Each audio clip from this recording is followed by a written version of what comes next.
Primeira carta aos Coríntios, capítulo 15. A ressurreição de Cristo. Agora, irmãos, quero que lembrem do evangelho que eu anunciei a vocês, o qual vocês aceitaram e no qual continuam firmes. A mensagem que anunciei a vocês é o evangelho, por meio do qual vocês são salvos, se continuarem firmes nele, a não ser que não tenha adiantado nada vocês crerem nele. Eu passei para vocês o ensinamento que recebi e que é da mais alta importância. Cristo morreu pelos nossos pecados, como está escrito nas Escrituras Sagradas. Ele foi sepultado e no terceiro dia foi ressuscitado, como está escrito nas Escrituras. E apareceu a Pedro e depois aos 12 apóstolos. Depois apareceu de uma só vez a mais de 500 seguidores, dos quais a maior parte ainda vive, mas alguns já morreram. Em seguida apareceu a Tiago e mais tarde a todos os apóstolos. Por último, depois de todos, ele apareceu também a mim, como para alguém nascido fora de tempo.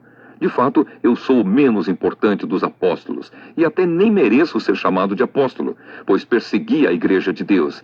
Mas pela graça de Deus sou o que sou, e a graça que ele me deu não ficou sem resultados. Pelo contrário, eu tenho trabalhado muito mais do que todos os outros apóstolos. No entanto, não sou eu quem tem feito isso, e sim a graça de Deus que está comigo. Assim, não importa se a mensagem foi entregue por mim ou se foi entregue por eles. O importante é que foi isso que todos nós anunciamos, e foi nisso que vocês creram. A nossa ressurreição. Se a nossa mensagem é que Cristo foi ressuscitado, como é que alguns de vocês dizem que os mortos não vão ressuscitar? Se não existe a ressurreição de mortos, então quer dizer que Cristo não foi ressuscitado. E se Cristo não foi ressuscitado, nós não temos nada para anunciar, e vocês não têm nada para crer. E mais ainda, nesse caso, estaríamos mentindo contra Deus, porque afirmamos que ele ressuscitou Cristo. Mas se é verdade que os mortos não são ressuscitados, então Deus não ressuscitou Cristo. Porque se os mortos não são ressuscitados, Cristo também não foi ressuscitado.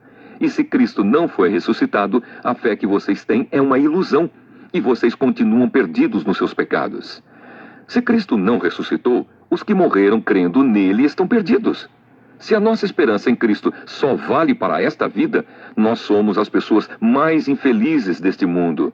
Mas a verdade é que Cristo foi ressuscitado, e isso é a garantia de que os que estão mortos também serão ressuscitados. Porque assim como por meio de um homem veio a morte, assim também por meio de um homem veio a ressurreição. Assim como por estarem unidos com Adão, todos morrem, assim também, por estarem unidos com Cristo, todos ressuscitarão. Porém, cada um será ressuscitado na sua vez. Cristo, o primeiro de todos, depois os que são de Cristo quando ele vier, e então virá o fim. Cristo destruirá todos os governos espirituais, todas as autoridades e poderes, e entregará o reino a Deus o Pai. Pois Cristo tem de reinar até que Deus faça com que ele domine todos os inimigos. O último inimigo que será destruído é a morte. As Escrituras Sagradas dizem: Deus pôs todas as coisas debaixo do domínio dele. É claro que dentro das palavras todas as coisas não está o próprio Deus, que põe tudo debaixo do domínio de Cristo. Mas quando tudo for dominado por Cristo, então o próprio Cristo, que é o Filho, se colocará debaixo do domínio de Deus, que pôs todas as coisas debaixo do domínio dele. Então Deus reinará completamente sobre tudo. Pensem agora nas pessoas que são batizadas em favor dos mortos. O que é que elas esperam conseguir? Se os mortos não são ressuscitados, por que é que essas pessoas se batizam em favor deles? E quanto a nós, por que é que nos colocamos em perigo a toda hora? Irmãos, eu enfrento a morte todos os dias. Se afirmo isso, é pelo orgulho que tenho de vocês, pois estamos todos unidos com Cristo Jesus, o nosso Senhor. Aqui em Éfeso, eu lutei contra inimigos como se lutasse contra animais selvagens. E se fiz isso somente por interesses humanos, o que foi que eu consegui com isso? Se é verdade que os mortos não são ressuscitados, façamos o que diz o ditado: comamos e bebamos, porque amanhã morreremos. Não se enganem. As más companhias estragam os bons costumes. Comecem de novo a viver uma vida séria e direita e parem de pecar. Para fazer com que vocês fiquem envergonhados, eu digo o seguinte: alguns de vocês não conhecem a Deus. A ressurreição do corpo. Mas alguém perguntará: como é que os mortos são ressuscitados? Que tipo de corpo eles vão ter? Seu tolo! Quando você semeia uma semente na terra, ela só brota se morrer. E o que foi semeado é apenas uma semente. Talvez um grão de trigo ou outra semente qualquer, e não o corpo já formado da planta que vai crescer. Deus dá a essa semente o corpo que Ele quer e dá a cada semente um corpo próprio. E a carne dos seres vivos não é toda do mesmo tipo. Os seres humanos têm um tipo de carne, os animais outro, os pássaros outro e os peixes ainda outro. Há também corpos do céu e corpos da terra. Existe um tipo de beleza que pertence aos corpos celestes e há outro que pertence aos corpos terrestres. O sol tem o seu próprio brilho, a lua outro brilho e as estrelas têm um brilho diferente. E mesmo as estrelas têm diferentes tipos de brilho. Pois será assim quando os mortos ressuscitarem. Quando o corpo é sepultado, é um corpo mortal, mas quando for ressuscitado, será imortal. Quando ele é sepultado, é feio e fraco, mas quando for ressuscitado, será bonito e forte. Quando é sepultado, é um corpo material, mas quando for ressuscitado, será um corpo espiritual. É claro que se existe um corpo material, então tem de haver também um corpo espiritual. Porque as Escrituras Sagradas dizem: Adão, o primeiro homem, foi criado como ser vivo. Mas o último Adão, Jesus Cristo, é o Espírito que dá vida. Não é o espiritual que vem primeiro, mas sim o material. Depois é que vem o espiritual. O primeiro homem foi feito do pó da terra. O segundo veio do céu. Os que pertencem à terra são como aquele que foi feito do pó da terra. Os que pertencem ao céu são como aquele que veio do céu. Assim como somos parecidos com o homem feito do pó da terra, assim também seremos parecidos com o homem do céu. Meus irmãos, o que eu quero dizer é isto: o que é feito de carne e de sangue não pode ter parte no reino de Deus. E o que é mortal não pode ter a imortalidade. Escutem bem este segredo. Nem todos vamos morrer, mas todos nós vamos ser transformados num instante, num abrir e fechar de olhos, quando tocar a última trombeta. Ela tocará, os mortos serão ressuscitados como seres imortais, e todos nós seremos transformados. Pois este corpo mortal precisa se vestir com o que é imortal.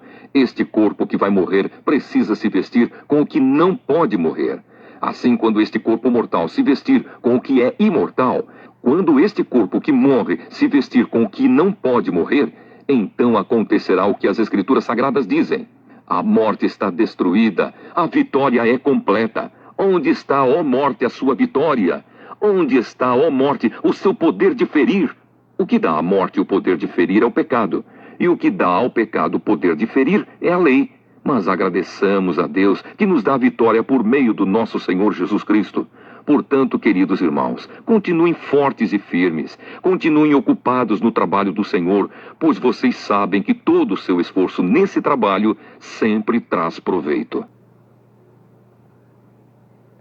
Resumindo e explicando, a certeza da fé cristã se baseia num fato: a ressurreição de Cristo. Paulo recorda o ensinamento tradicional da Igreja e o confirma enumerando as testemunhas que viram Cristo ressuscitado. Encontramos aqui os traços principais do credo e, ao mesmo tempo, o mais antigo testemunho escrito sobre o ensinamento primitivo da Igreja a respeito das aparições de Jesus Cristo.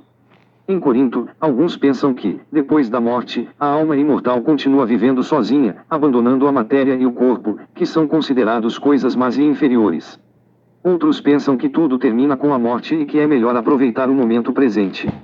Paulo mostra que ambas as opiniões são contrárias ao núcleo da fé cristã, porque se os mortos não ressuscitam verdadeiramente, nem Cristo ressuscitou. Dois estados da humanidade se opõem, o pecado e a morte, dos quais Adão é o símbolo, a graça e a vida, realizadas em Cristo, confira Romanos 5, versos 17 a 21. A partir do pecado, existem na sociedade forças e estruturas que invertem o destino humano, desagregando, pervertendo, e até mesmo levando os homens à morte. Cristo foi morto por essas estruturas, mas Deus o ressuscitou e lhe deu poder de destruí-las. Após vencer essas forças, também a morte será vencida, então, o triunfo será definitivo. Unida a Cristo, a humanidade estará de novo submetida a Deus e o reino de Deus se manifestará completamente. Dois argumentos apoiam a fé na ressurreição: o batismo pelos mortos e o testemunho cristão que não teme a morte. Quanto ao batismo pelos mortos, trata-se de um rito desconhecido com que os cristãos procuravam assegurar a salvação de seus parentes falecidos. Não se pode imaginar a ressurreição como simples reviver, ou simples volta às condições da vida terrestre. O ser humano passará para uma condição inteiramente nova. Este corpo animal, mortal, que nos foi transmitido pelos nossos pais, torna-se espiritual, isto é, recebe vida nova do Espírito que Cristo nos dá. Paulo usa diversas imagens para nos dar a ideia da transfiguração pela qual passaremos. Nenhuma delas, porém, é capaz de dar uma ideia completa da misteriosa e real transformação que nos tornará semelhantes ao próprio Cristo ressuscitado. Paulo imagina que Cristo há de voltar antes que a sua geração morra, os mortos ressuscitarão e os que estiverem vivos serão transformados. Desse modo, ele salienta que a ressurreição não é apenas retorno à vida. Depois que Cristo ressuscitou, nenhum tipo de morte terá a vitória final. Essa vitória de Cristo sobre a morte é também vitória contra o pecado, que introduz e alimenta a morte no mundo, e contra a lei, que mostra o que é pecado, mas não dá forças para vencê-lo. Quem acredita em Jesus ressuscitado pode cantar desde já o triunfo da vida.